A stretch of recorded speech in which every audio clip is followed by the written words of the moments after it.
Jammu Kashmir bank ने chief manager Sajjad Ahmad Bajaj को ओहदे से बरतरफ कर दिया है। सज्जाद अहमद बजाज पर मुल्क मुखालिफ सरगर्मियों में मुलव्वस होने का इल्जाम है। बटमालो श्रीनगर के रहने वाला सज्जाद अहमद बजाज साल 1990 में कैशियर कम क्लर्क के तौर पर भर्ती हुआ था। बाद में उन्हें चीफ मैनेजर के तौर पर तरक्की दी गई। इस दौरान चीफ मैनेजर सज्जाद अहमद बजाज पर ISI और दहशतगर्द तंजीमों के लिए काम करने का इल्जाम है। कई महीनों की तवील जांच के बाद इस बात का इंकिशाफ हुआ। तहकीकात के बाद बैंक इंतजामिया ने उन्हें ओहदे से बरतरफ कर दिया।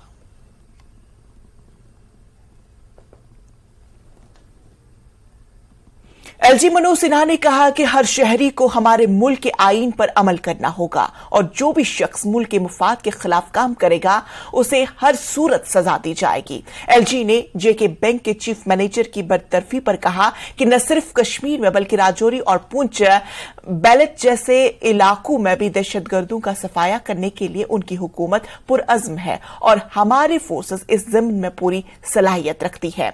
LG मनोज सिन्हा जम्मू में चौथे ग्रीन जम्मू कश्मीर का इफ्तिताह करने के बाद मीडिया से बातचीत कर रहे थे। जम्मू IIM में LG ने शजरकारी की। इस मौके पर JMC मेयर के अलावा दीगर भी मौजूद थे।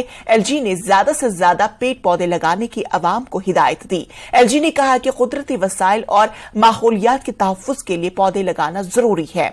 इस मौके पर LG मनोज सिन्हा ने ग्रीन जम्मू कश्मीर ड्राइव पर एक किताब जारी की। मनोज सिन्हा ने याद दिलाया कि वेदों ने भी दरख्तों और कुदरती माहौल के तहफ्फुज़ की ताकीद की है। देखिए, भारत के संविधान का जब निर्माण हो रहा था तो 311 का जो प्रोविजन है उस समय के हमारे देश के संविधान निर्माताओं ने, चाहे डॉक्टर अम्बेडकर हो, सरदार पटेल, सबने ये व्यवस्था रखी थी कि जिन तत्वों से स्टेट को खतरा है, जो इंटीग्रिटी के लिए खतरे हैं, उन पर कार्रवाई की जा सके और पूरे साक्ष्य के साथ कार्रवाई की गई है। और इसलिए कौन क्या कहता है ये महत्वपूर्ण नहीं है।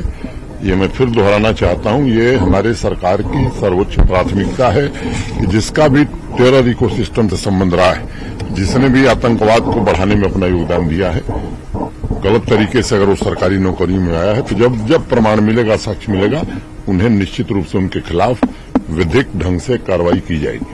कल मैंने NHI के चेयरमैन को शाम को कहा था कि ये ज्वलंत मुद्दा है, जेन्युइन बात है। पुल टूट जाने के कारण स्थानीय लोगों को परेशानी हो रही है और उन्होंने मुझे भरोसा दिया कि वो अपनी टीम भेज रहे हैं। तो मैं उम्मीद करता हूं कि जल्द इसका फैसला करें। आपको समझ में नहीं आ रहा है क्या? जिसका निष्कासन वो इकोसिस्टम का हिस्सा था, इसीलिए निकाला गया। ये माहौल सुधरेगा नहीं, माहौल सुधरा हुआ है। ये सच है कि प्रारंभिक दिनों में कश्मीर एक चिंता का विषय था, इसलिए 360 डिग्री अप्रोच के साथ कश्मीर डिवीजन पर ज्यादा फोकस था फोर्सेस का। अब सुरक्षा बल जम्मू कश्मीर पुलिस ने इस इलाके को भी 360 डिग्री अप्रोच के साथ देखना शुरू किया है। कुछ सफलताएं मिली हैं, आने वाले दिनों में और बेहतर सफलता मिलेगी। मैं समझता हूं कि उसमें हमारी फोर्सेस और जम्मू कश्मीर पुलिस के बीच बेहतर तालमेल है और अच्छा काम हो रहा है। जब चुनाव की डेट तय करेंगे, सबसे पहले आपको चाय पिलाकर बताएंगे। लद्दाख में कांग्रेस लीडर राहुल गांधी ने बड़ा बयान दिया। राहुल गांधी ने कहा कि उन्हें लद्दाख के लोगों ने बताया कि यहां चीनी फौज इलाके में घुस आई है और उनकी चरागाहें छीन ली गई है। राहुल